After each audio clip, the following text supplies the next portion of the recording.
আমার আজকের গল্পটি লেখক শ্রী উল্লাস মল্লিকের লেখা জ্যাঠামশাই ও বটবৃক্ষ। আশা করি গল্পটি আপনাদের ভালো লাগবে।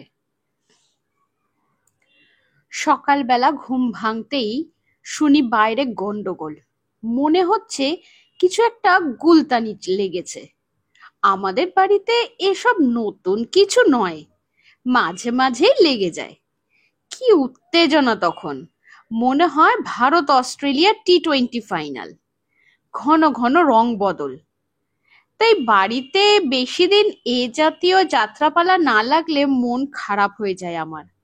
যাই হোক, এখন বাবার গলা পাচ্ছি, মায়ের গলাও পাচ্ছি, বোনের গলাও পাচ্ছি।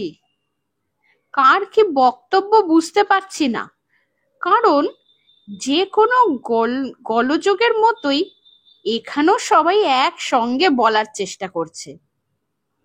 তবে আশ্চর্যের ব্যাপার, জ্যাঠামশাইয়ের সাড়া শব্দ নেই। সিঙ্গারায় যেমন পুর, গন্ডগোলে তেমন জ্যাঠামশাই। তাহলে কি জ্যাঠামশাইয়ের কিছু হয়েছে?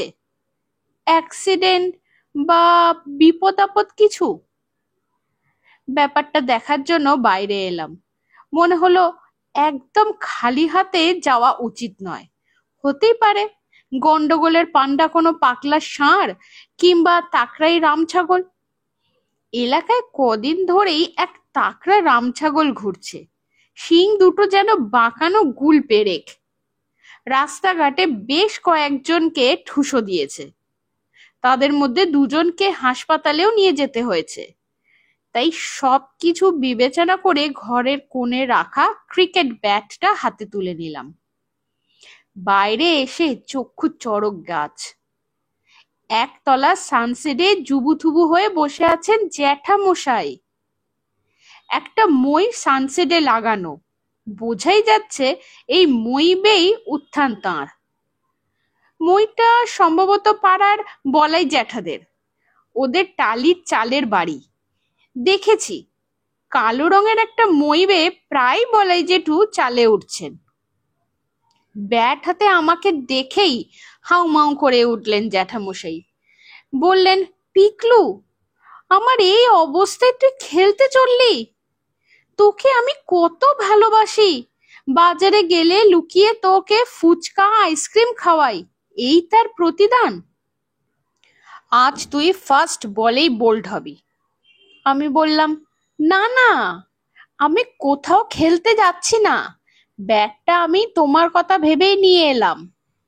জ্যাঠামশাই এবার কপাল চাবড়াতে লাগলেন।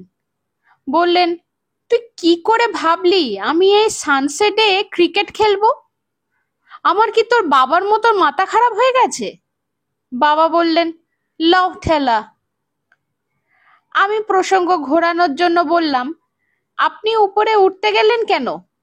জ্যাঠামশাই একটা শিকড় উপড়ানো বট গাছের চারা দেখিয়ে বললেন, আমি কি নিজের জন্য উঠতে গেছি রে? আমি উঠেছি তোদের কথা ভেবে। আমি আর কদিন, কিন্তু এই গাছ বড় হলে তোদেরই সর্বনাশ। সমস্যাটা এবার সাম্যক বুঝতে পারলাম। একতলা সানসেটে কিছুদিন হলো বট গাছের একটা চারা বেরিয়েছে। প্রথমে জ্যাঠামশাইয়েরই চোখে পড়েছিল। 2 দিন আগে বিকেলে উঠোনের টবে জল দিচ্ছিলেন জ্যাঠামশাই, সঙ্গে আমি। জলঝাড়ি দিয়ে গাছে জল দিতে দিতে আমার দারুণ লাগে এটা। রেঞ্জের মধ্যে পেলে বোনকেও একটু ভিজিয়ে দেওয়া যায়। তা সেদিন জ্যাঠামশাই হঠাৎ বলে উঠলেন, সর্বনাশ! আমি বললাম, কার? জ্যাঠামশাই বললেন, কারও নয়, সবার।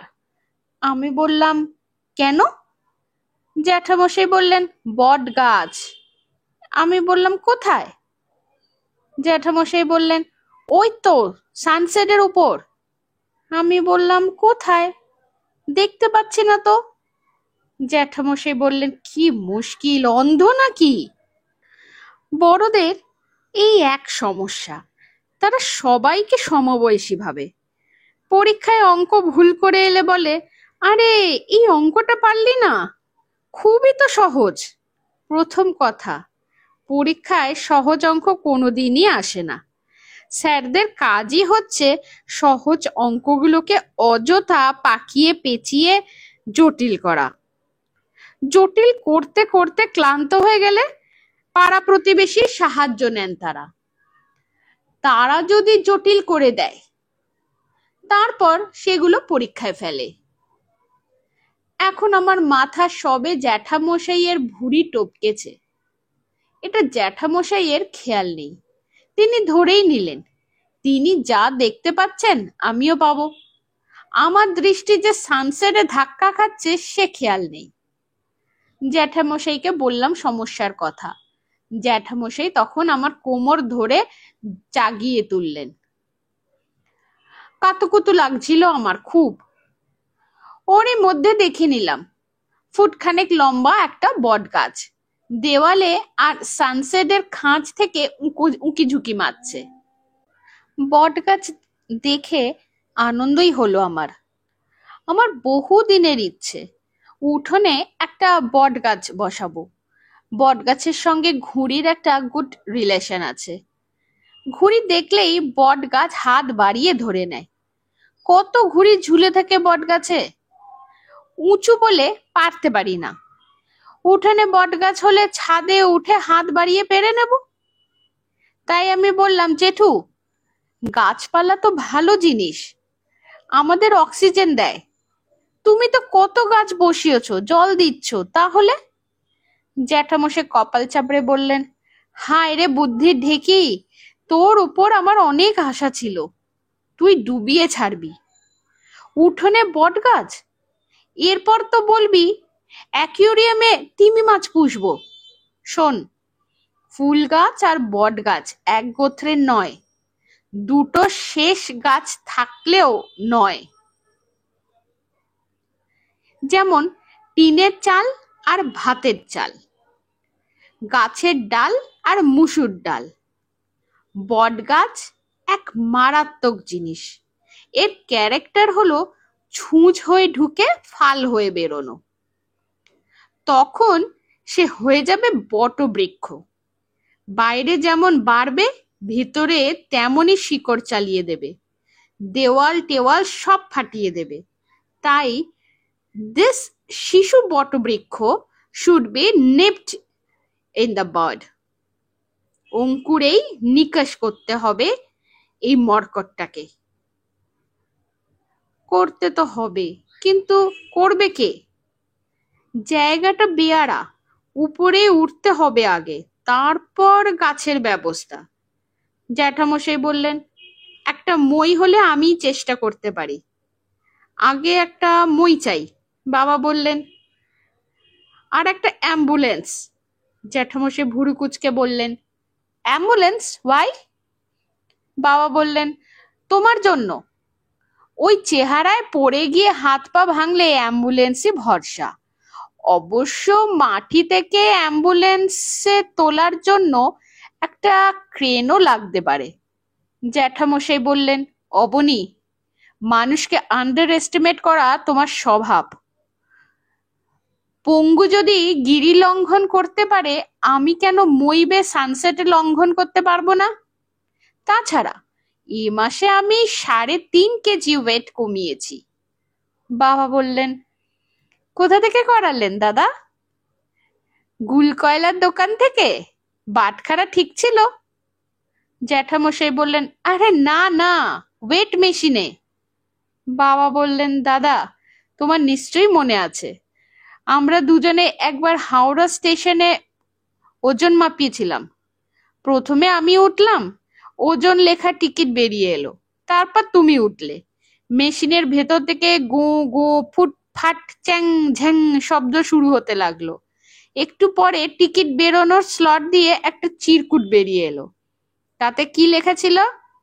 এই মেশিনে কেবল মানুষ মাপা হয়, হাতি নয়। জ্যাঠামশাই মুখ একটু থম্ব মতো হয়ে গেল। বললেন, অবনী, তোমার গাঁজাখুরি গল্প বলার অভ্যাসটা আর গেল না, এটা বন্ধ করো। এখনো সময় আছে, জীবনে উন্নতি করতে পারবে। আমার উন্নতি অবনতি যা হওয়ার হয়ে গেছে দাদা, আর কিছু হবে না, বরং গাছটার একটা ব্যবস্থা করা হোক। একটা লোককে দেখো যে মইয়ে উঠে গাছটা উপড়ে দেবে। কিন্তু লোক কোথায় পাওয়া যাবে? মইয়ে চড়ার মতন শক্তপোক্ত লোক চাই। ঠিক তখনই দেবদূতের মতন একটা ইয়ং ছেলে দরজার সামনে এসে দাঁড়ালো। হাতে কালো রেক্সিনের ব্যাগ, মাথায় টুপি। বলল, কোথায় আপনাদের ওয়াশিং মেশিন কোথায়? বাবা বললেন, ওয়াশিং মেশিন মানে? আপনাদের তো ওয়াশিং মেশিন খারাপ, তেমনই খবর আছে আমার কাছে। আমি শ্রীকৃষ্ণ সার্ভিস সেন্টার থেকে আসছি। বাবা বললেন, কে বলেছে আমাদের ওয়াশিং মেশিন খারাপ? আপনাদেরই কেউ খবর দিয়েছে, আমাকে সেন্টার থেকে পাঠালো। মা বললেন, না না, মেশিন তো খারাপ হয়নি আমাদের। আজ সকালেও তো কত কেচেছি, সুন্দর পরিষ্কার হয়েছে। দাদার পাঞ্জাবিতে কফির দাগ ছিল, সেটাও উঠে গেছে। লোকটা মাথা চুলকে বলল, কিন্তু ঠিকানাটা তো আপনাদের দিয়েছে। বাবা বললেন, কি ঠিকানা? ছেলেটা পকেট থেকে একটা টুকরো কাগজ বের করে বলল, এই তো পশ্চিম বল্লভপুর মিত্রবাড়ি। বাবা বললেন, আরে এ তো বিসমিল্লায় গলদ। এই জায়গার নাম পূর্ব বল্লভপুর, এটা পাত্রবাড়ি, মিত্রবাড়ি নয়। ছেলেটা একটু ভ্যাবলা মুখে তাকিয়ে থাকলো বাবার দিকে, তারপর বলল, যা, একটা কাজ যাও বা পেলাম, তাও ঠিকানা ভুল। সকাল থেকে বউনি হয়নি, এসে যখন পড়েছি, কিছু একটা কাজ দিন। জ্যাঠামশাই বললেন, আরে কি কাজ দেব? শুনলে তো ভাই, আমাদের ওয়াশিং মেশিন দিব্যি আছে। ছেলেটা বলল, আমি সব রকম কাজ পারি, লোকে আমাকে বিশ্বকর্মা বলে। টিভি, ফ্রিজ, মাইক্রোওভেন, ইস্ত্রি সব কিছু সারাতে পারি। একবার একটা লিফট আর রোড রোলার সারিয়ে দিয়েছিলাম। আমার ধারণা সুযোগ পেলে হেলিকপ্টারও সারিয়ে দিতে পারবো। তো আমি অভিজ্ঞতা দেখেছি, একটা বাড়িতে সব যন্ত্র ঠিকঠাক চলছে এমনই হয়ই না। আমাকে একবার দেখতে দিন, আমি চেক করে ঠিক খুঁত বের করে দেব। বাবা বললেন, না না, আমাদের সব ঠিক আছে। জ্যাঠামশাই হঠাৎ বলে উঠলেন, আচ্ছা, আমি তোমাকে একটা কাজ দিতে পারি, করবে? কি কাজ? একটা বট গাছ উপড়াতে হবে। ছেলেটি বেশ অবাক হয়ে বলল, বট গাছ খামোখা উপড়াতে যাবেন কেন? কেটে ফেলুন। রামচন্দ্রের হনুমান ছাড়া কেউ আস্ত একটা বট গাছ উপড়াতে পারবে বলে আমার মনে হয় না। জ্যাঠামশাই বললেন, আরে বড় বট গাছ নয়, ছোট গাছ, শিশু বটবৃক্ষ। বাবা ছেলেটিকে সানসেটের গাছটা দেখালো। ছেলেটা ভুরু কুচকে দেখলো, তারপর বলল, ঠিক আছে, হয়ে যাবে, 1000 টাকা লাগবে। 1000 টাকা? আটকে উঠলেন জ্যাঠামশাই। ছেলেটা বলল, দেখুন, আমরা হলাম মেকানিক, ইঞ্জিনিয়ারের কাছাকাছি, আমাদের মিনিমাম একটা রেট থাকে। আমার রেট 1000 টাকা। টিভি, ফ্রিজ, ওয়াশিং মেশিন যাতেই হাত দেব 1000, এমনকি হেলিকপ্টারও 1000 টাকাই নেব। গাছের বেলা সেটাই বলেছি, কমই বলেছি, কারণ এ কাজের রিস্ক অনেক বেশি, উপরে উঠতে হবে। ছেলেটি 700 পর্যন্ত নেমেছিল, কিন্তু জ্যাঠামশাই তাতেও রাজি নন। বললেন, টাকা কি বট গাছে ফলে? তো জ্যাঠামশাইয়ের আজ নিজেই উঠে পড়েছেন গাছ উপড়াতে। ভোরবেলা চুপি চুপি উঠেছেন, গাছ ওপড়ানো হয়ে গেছে। কিন্তু সমস্যাটা কোথায়? সবাই এত বিচলিত কেন? গাছ ওপড়ানো হয়ে গেছে, এবার তো নেমে এলেই হয়। শেষে অনেক কষ্টে সবার কথা থেকে নির্যাসটুকু নিয়ে ঘটনাটা বুঝতে হলো আমাকে। মশাই উঠেছেন বটে, কিন্তু নামতে পারছেন না। নামতে গেলেই মাথা ঘুরছে। নিচের লোকজন উৎসাহ দিচ্ছে, কিন্তু জ্যাঠামশাই কনফিডেন্স পাচ্ছেন না। বাবা বললেন, তুমি নিচের দিকে তাকাচ্ছ কেন? জ্যাঠামশাই বললেন, মই দিয়ে নামার সময় উপর দিকে তাকাতে হয় বুঝি? হাঁটার সময় পিছন ফিরে হাঁটো নাকি তুমি? মানুষকে শুধু বিপদে চালিত করা। সিঙ্গারায় যেমন পুর, গন্ডগোলের তেমনই দীনবন্ধু জেঠু। আমি বলতে গেলে এই রকম অপেক্ষাই করছিলাম, কখন আসেন, এলেই ব্যাপারটা আরো জমে যাবে। প্রার্থনার জোর আছে বলতে হবে। দীনবন্ধু জেঠু অকুস্থলে হাজির। এসেই বললেন, আরে ধরনী, তুই সাত সকালে একেবারে স্টেজে উঠে বসে আছিস কেন? যাত্রা টাত্রা করবি নাকি? নাকি নাচ গান? তোর গলা অবশ্য খাসা। স্কুলের ফাংশনে একবার এমন গান গেয়েছিলিস যে স্টেজের আলোগুলো সব দপদপ করছিল। বাবা বললেন, ও দিনুদা, তুমি? কি কাণ্ড দেখো তো। বাবার কাছ থেকে সব শুনে দিনু জেঠু বললেন, নামার দরকারই বা কি, উঠেছে যখন ওখানেই থেকে যা কয়েকটা দিন। আপাতত একটা চেঞ্জ হবে, তারপর দেখা যাবে। কপিকল সিস্টেমে জল আর খাবার দাবার সাপ্লাই করা যাবে উপরে। প্রস্তাবটা আমার তত মনে ধরল না। জ্যাঠামশাই সানসেটে থেকে গেলে রাতে পিঠে সুড়সুড়ি কে দিয়ে দেবে? সুড়সুড়ি ছাড়া আমার ঘুম আসতে চায় না। বোনের মুখ দেখেও মনে হলো প্রস্তাবটা ওরও পছন্দ হয়নি। আমাকে ফিসফিস করে বলল, কদিন থাকবেন রে জ্যাঠামশাই?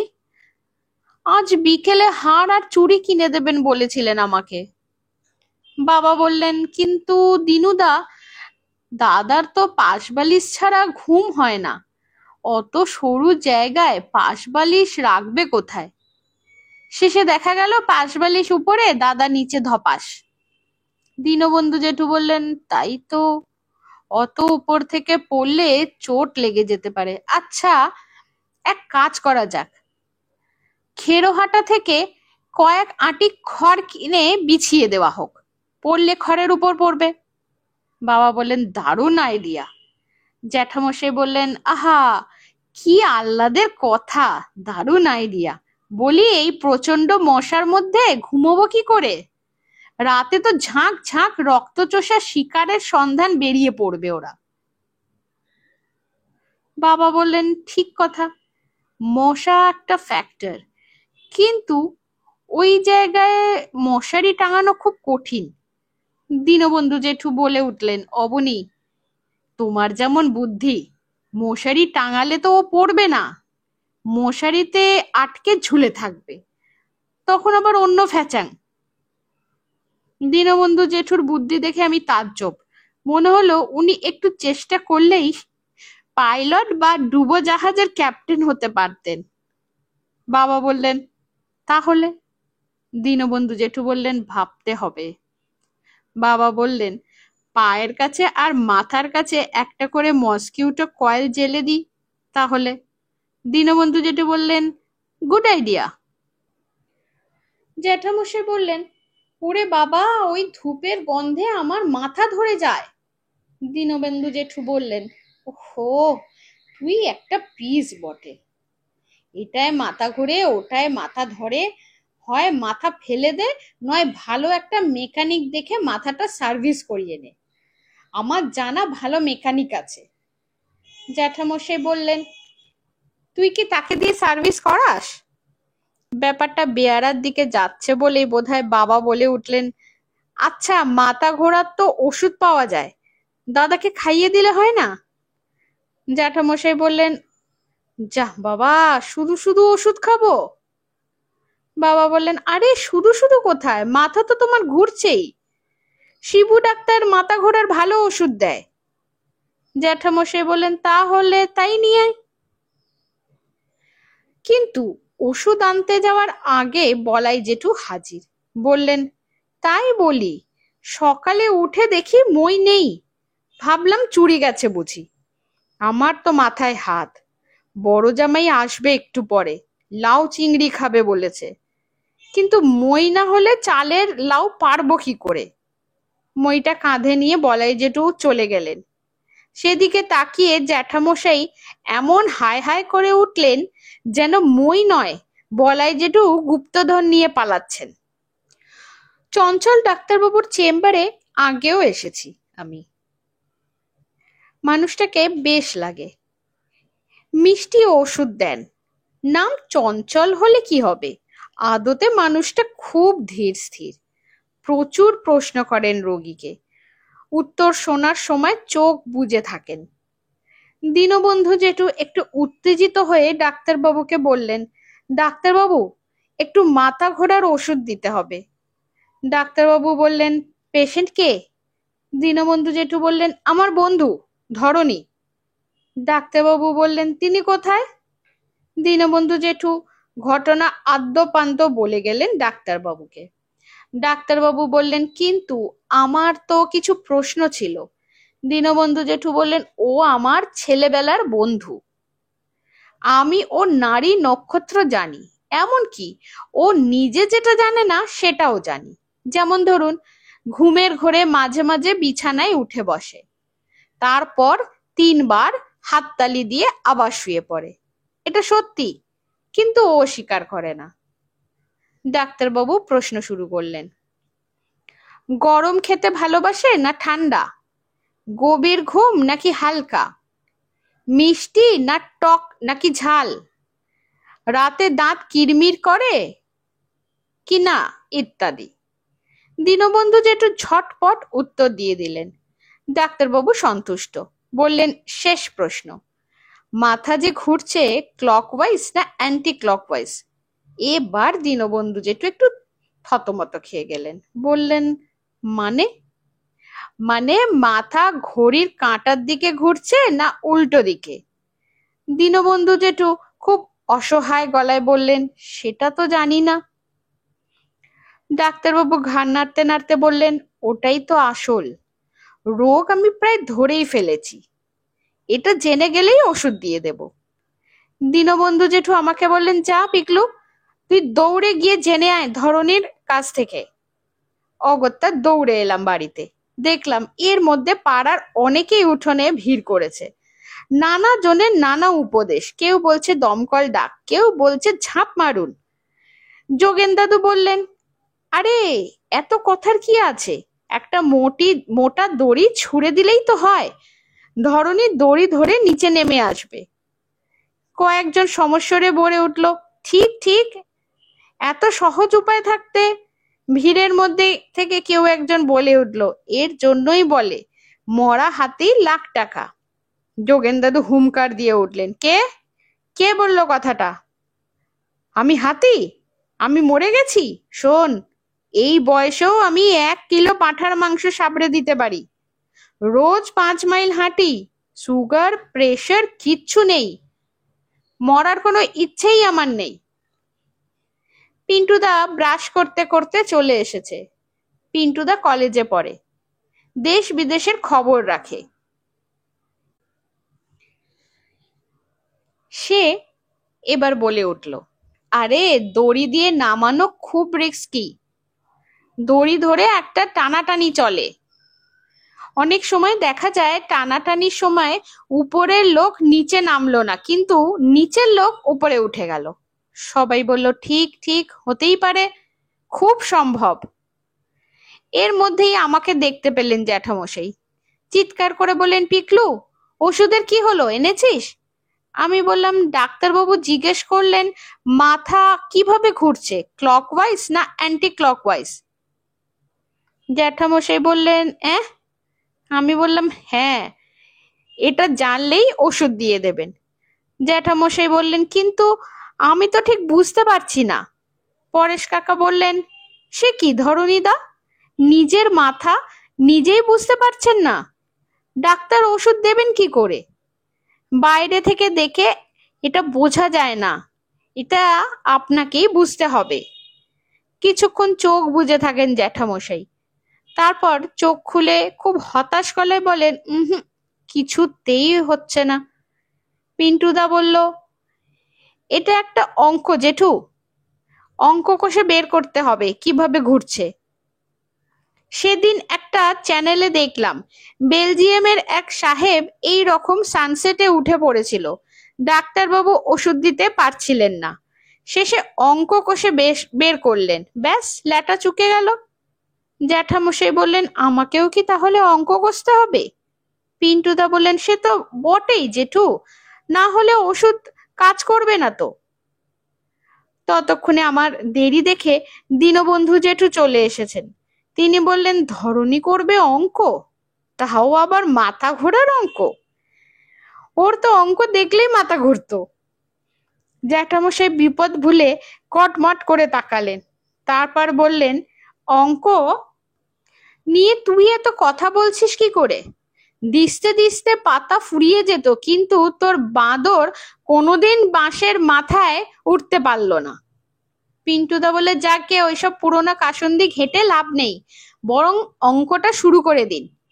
এরপর রোদ চড়বে, চড়া রোদে আবার এইসব অঙ্ক মেটাতে কিছুতেই এই অঙ্ক মিলবে না। দীনবন্ধু জেঠু বললেন, আরে অঙ্কটা করবে কি করে, মানে মনে মনে? এ অঙ্ক করার মুরদ নেই ওর। পিন্টুদা বললেন, ঠিক ঠিক, খাতা পেন্সিল চাই। দীনবন্ধু জেঠু বোনকে বললেন, এই বাবলি, কাগজ পেন্সিল নিয়ে আয়। বোন দৌড়ে ঘর থেকে একটা ফুলস্কেপ কাগজ আর ডট পেন নিয়ে এলো। পরেশ কাকা বললেন, কিভাবে হবে অঙ্কটা, কোন ফর্মুলায়? দীনবন্ধু জেঠু বললেন, কেন, প্রথমে গসাগু, তারপর লসাগু, তারপর তৈরাশিকে ফেলে দিলেই গল্প শেষ। শুধু রাফটাই যা একটু বড় হবে। তেমন হলে আমি হেল্প করব ধরণীকে, ছাত্র জীবনে তো কত করেছি। আর একটা কথা ধরণী, এর সঙ্গে মনে হচ্ছে সিঁড়ি ভাঙা অঙ্কের ফর্মুলাটাও লাগবে। মই ভেঙে উঠেছিস যখন, সিঁড়ি ভাঙাটা একদম খেপে যাবে। জ্যাঠামশাই আবারও কটমট করে তাকালেন দীনবন্ধু জেঠুর দিকে। পরেশ কাকা বললেন, আরে দাঁড়াও দাঁড়াও, নিচের দিকে তাকালে যখন মাথা ঘুরছে, না তাকালেই তো হলো। চোখ বুজে থাকবে, ওষুধ টষুধ কিছু লাগবে না, সিম্পল ব্যাপার। পিন্টুদা বলল, ঠিক, চোখ কি শুধু দেখার জন্য? চোখ বোঝা, চোখ রাঙানো, চোখ উল্টানো সবই চোখের কাজের মধ্যে পড়ে। বাবা বললেন, ঠিকই, অঙ্ক টঙ্ক বাদ দাও, মই আনার ব্যবস্থা করো। বলাইদার নিশ্চয়ই এতক্ষণে মইয়ের কাজ মিটে গেছে। অনেকেই বলল, ঠিক ঠিক, এ তো জলের মতন, ব্যাপারটা সোজা। আর আমরা কি না? যোগেন দাদু বললেন, আমি তো অনেকক্ষণ এই কথাই ভাবছিলাম। মাঝখান থেকে ওই ছোকরা আমার মাথাটা এই কথা ওই কথা বলে ক্রেডিট করে নিল।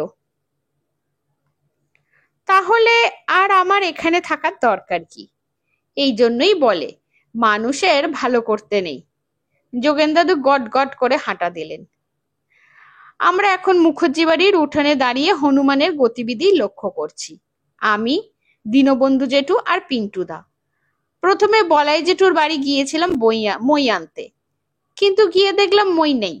বলাই জেঠু বললেন, মুখুজ্জেরা নিয়ে গেছে কাঁঠাল পাড়তে, নিতে হলে ওখান থেকে নিয়ে নাও। মুখুজ্জে বাড়ি এসে দেখলাম অদ্ভুত কাণ্ড। কাঁঠাল গাছে মই লাগানো বটে, কিন্তু মইয়ের মাথায় একটা হোমরা চোমরা হনুমান। কাঁঠাল গাছের গুড়িতে এমন হেলান দিয়ে বসেছে যেন রাজা সিংহাসনে বসে রাজসভা পরিচালনা করছে। মুখুজ্জে কাকু বললেন, মেয়ের বাড়ি কাঁঠাল পাঠাবো বলে মইটা আনলাম, সবে গাছে লাগিয়েছি, অমনি কোথা থেকে এসে ধাপে ধাপে মই বেয়ে উঠে গেল।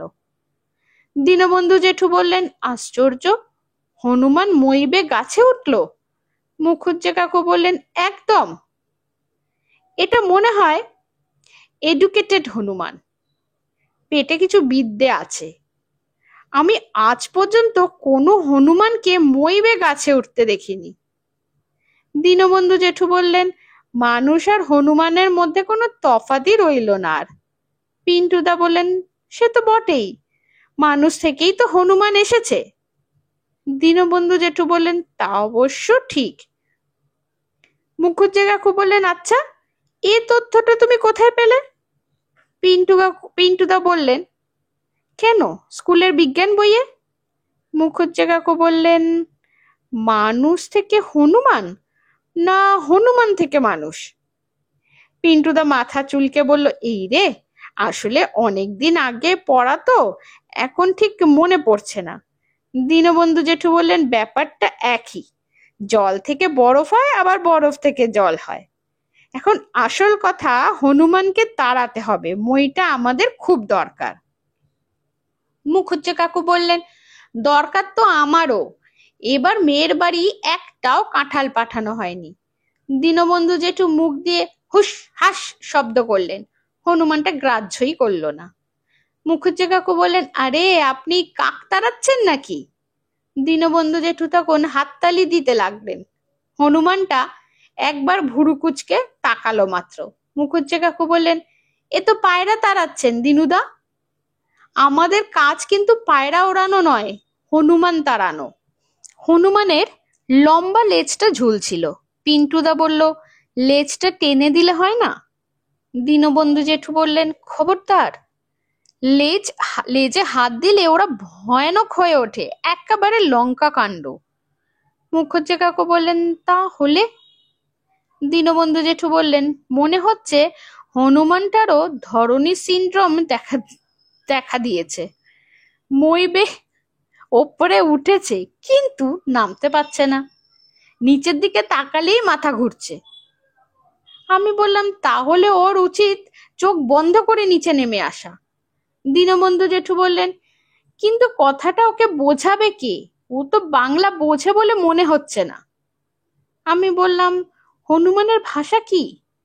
দীনবন্ধু জেঠু বললেন, সে হনুমানই জানে, আমার সঙ্গে তো কোনোদিন কথাবার্তা হয়নি।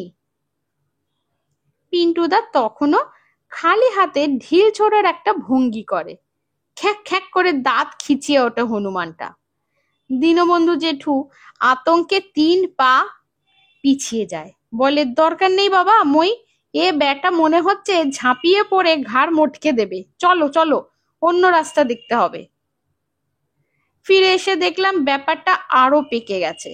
জ্যাঠামশাইয়ের জল পিপাসা পেয়েছে, প্রখর রোদে ঘামছেন দর দর করে, এখন জল খাওয়ানোর তোড়জোড় চলছে। অনেক ভেবেচিন্তে একটা উপায়ও বের করেছে সবাই। 1 বালতি জল রাখা হবে নিচে, আর লম্বা একটা পাইপ দিয়ে উপর থেকে চো চো করে জল নেবেন জ্যাঠামশাই। মা তাড়াতাড়ি লাল রঙের একটা প্লাস্টিকের বালতিতে জল নিয়ে এলো।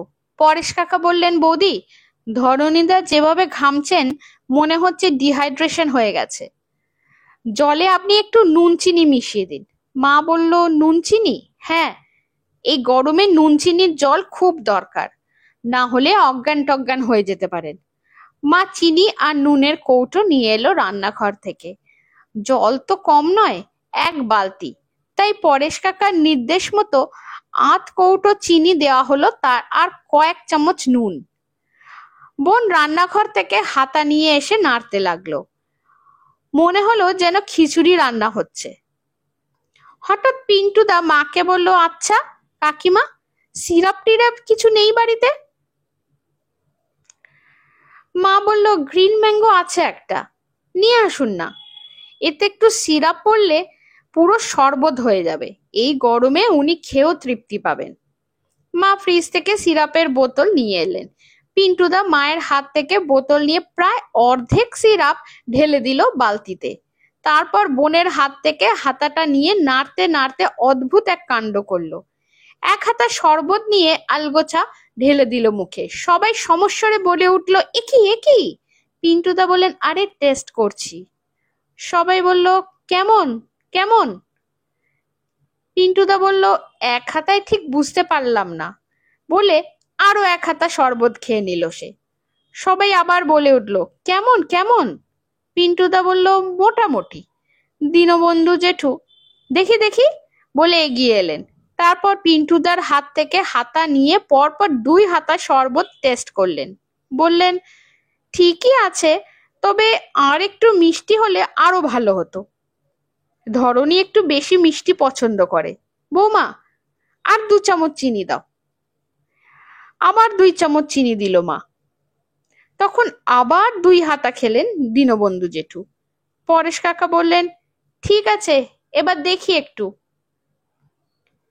পিন্টুদা বলল, দেখি, আমাকে একটু দেখতে দাও। আমিও দৌড়ে রান্নাঘর থেকে একটা স্টিলের মগ নিয়ে এলাম। পিছন পিছন একটা গ্লাস নিয়ে বোন। তখন জ্যাঠামশাই সানসেটের উপর থেকে হাত পা ছুড়ে মেশিন গানের গুলির মতন গালাগালি বর্ষণ করছেন। গজকচ্ছপ, গজকম্বল, হুড়ুম্বাট, কুটকুটে ওল, পচা কুমড়ো, হাজা, বেগুন। দীনবন্ধু জেঠু আর এক হাতা শরবত মুখে ঢেলে বলল, যতই গালাগালি দে, শরবতটা কিন্তু ফাটাফাটি। আবার নতুন করে শরবত গোলা হয়েছে। মা পাহারায়। পিন্টুদা কোথা থেকে একটা স্বচ্ছ রবারের গার্ডেন পাইপ এনেছে। পাইপের একটা প্রান্ত বালতির শরবতে আর একটা প্রান্ত মুখে দেওয়া হচ্ছে উপরে। জ্যাঠামশাই সানসেটের উপর উবু হয়ে বসে পাইপ মুখে দিয়ে টানছেন। একটু করে উপরের দিকে উঠছে শরবত। যত উপরে উঠছে তত উত্তেজিত হয়ে পড়ছে জনতা। স্লোগান দেওয়ার মতন হাত ছুটছে। হেইয়ো মার, হেইয়ো, জোর সে টানো, হেইয়ো, দম লাগা কে, হেইয়ো। শরবত বেশ উঠছিল একটু একটু করে। সানসেটের একটু নিচে পর্যন্ত গিয়ে হঠাৎ থেমে গেল। কি ব্যাপার, কি ব্যাপার? জ্যাঠামশাইও একটু অবাক। লোকজন আরো উৎসাহ দিচ্ছেন, জোর সে টানো, হেইয়ো, তরুণ জওয়ান, হেইয়ো। জ্যাঠামশাই প্রাণপণে টানছেন। টানতে টানতে গাল চুপসে যাচ্ছে, চোখ বেরিয়ে আসছে ঠিকরে, কিন্তু শরবত উঠছে না। এত হ্যাঁচকা হেঁচকিতেও উঠছে না কেন? দেখা গেল ফুটো। হ্যাঁ, সানসেটের ঠিক নিচের পাইপেই ফুটো। ফলে শরবত পড়ে যাচ্ছে পাইপের গা বেয়ে। হঠাৎ ভেউ ভেউ করে কেঁদে উঠলেন জ্যাঠামশাই। দীনবন্ধু জেঠু বললেন, ধরনী, কাঁদছিস কেন? তোর শরবত কেউ খাবে না, তুই নেমে আয় আগে। শুনে কান্না আরো বেড়ে গেল জ্যাঠামশাইয়ের। আর তখনই হঠাৎ একদল চিৎকার করে উঠল, রোককে, রোককে, এ গাড়ি রোককে। এই মইটা বিরাট লম্বা, উঠোন থেকে সানসেট ছড়িয়ে সোজা ছাদ পর্যন্ত পৌঁছে গেছে। ইলেকট্রিক অফিসে সার্ভিস ভ্যান যাচ্ছিল সামনের রাস্তা দিয়ে। লোকজন ভ্যান থামিয়ে অনেক অনুরোধ করে মইটা নিয়েছে। আগাম দিতে হয়েছে 50 টাকা। জ্যাঠামশাই নেমে আসবেন এই মইবে। মই লাগানোর পর নানা উপদেশ শুরু হয়েছে। কেউ বলছেন, ধরণীদা, চোখ বুজে ফেলুন এবার। কেউ বলছেন, ধরণী বাবু, পুরো চোখ বুঝলে বিপদ, আধ খোলা আধ বন্ধ রাখুন। কেউ বললেন, চোখ পিটপিট করতে থাকুন, তাতে মনে হয় মাথা আর ঘুরবে না। কিছু বলছেন না জ্যাঠামশাই। দুই ভুরু মাঝখানে একটু বুঝি বিরক্তি। ইলেকট্রিক অফিসেরই একটা ছেলে চেপে ধরেছে মই। জ্যাঠামশাই খুব সাবধানে সানসেট থেকে মইয়ের পাদানিতে পা রাখলেন। রুদ্ধশ্বাস মুহূর্তের পর জনতার প্রবল হাততালি। কিন্তু হাততালি যে থেমে গেল মাঝপথে। এ কি করছেন জ্যাঠামশাই? মই বেশে ক্রমশ উপরে উঠে যাচ্ছেন। সবাই হতবাক। বাবা বললেন, দাদা কি করছো? দীনবন্ধু জেঠু বললেন, সামান্য শরবতের দুঃখে তুই কি পাগল হয়ে গেলি নাকি ধরনী? জ্যাঠামশাই কর্ণপাতও করছেন না। উঠতে উঠতে একেবারে ছাদে, তারপর সিঁড়ি বেয়ে নেমে এলেন নিচে। সবাই হতবাক। বিস্ফোরিত দৃষ্টিতে দেখছেন জ্যাঠামশাইকে। জ্যাঠামশাইয়ের ভ্রুক্ষেপ নেই। দীনবন্ধু জেঠু বললেন, তুই হঠাৎ উপরে উঠতে গেলি কেন? এ তো ঢেকশাল দিয়ে কটক। জ্যাঠামশাই ধমক দিয়ে বলে উঠলেন, চুপ কর হতভাগা, মাথা তো ঘুরছিল নিচের দিকে তাকালে, উপরে তাকাতে তো দোষ নেই, তাই উপর দিয়ে চলে এলাম। বুদ্ধি বলিহারি তোদের। বলেই শরবতের বালতিটা নিয়ে সোজা চলে গেলেন নিজের ঘরে। দীনবন্ধু জেঠু চিৎকার করে বললেন, যা, অনেক কেরামতি দেখিয়েছিস, এবার একটু ঠান্ডা হ।